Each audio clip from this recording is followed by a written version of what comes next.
গাজীপুরের ঘটনা আরে পাগল নাকি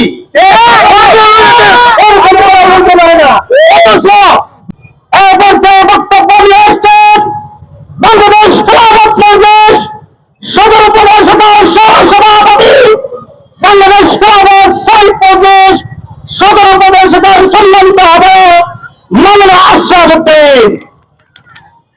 আসসালামু আলাইকুম ওয়া রাহমাতুল্লাহি ওয়া বারাকাতুহু। أعوذ بالله من الشيطان الرجيم بسم الله الرحمن الرحيم واعتصموا بحبل الله جميعا ولا تفرقوا। আজকে সংসদে মহান সংসদে এমপি আশফাকের কুরুচিপূর্ণ বক্তব্যের প্রতিবাদে মিছিল পরবর্তী সময়ে আলোচনার এই পর্যায়ে আপনি আপনাদের সামনে একথা বলতে চাই যে সংসদে এমপি আশফাক কুরুচিপূর্ণ বক্তব্য দিয়েছে আল্লামা মামুনুল হক সাহেব সম্পর্কে, কারণ সে মিথ্যাচার করেছে। মিথ্যাচার এই জন্য করবে সে তো মূর্খ, সে তো অশিক্ষিত।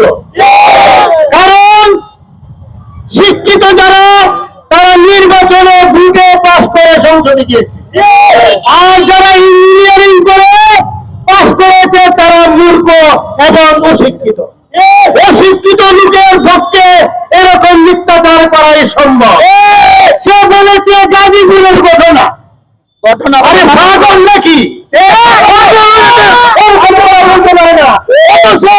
বিগত আওয়ামী সরকার প্রমাণ করতে পারে নাই, যার দরুন আল্লামা মামুনুল হককে যে মামলা তাকে আওয়ামী সরকার বসেছিল, দীর্ঘ জেল কাটিয়েছিল, তারা কারামুক্ত হয়েছে এবং বেকুশল কারাপ হয়েছে। যে এমপি আশফাক কথা বলেছে এবং সাথে সাথে স্পিকার হাবিব সে বিএনপির বক্তব্য দিয়েছে। সে বলেছে পুরোটি একটা সত্য গেছে, এই আমরা তীব্র নিন্দা জানাই।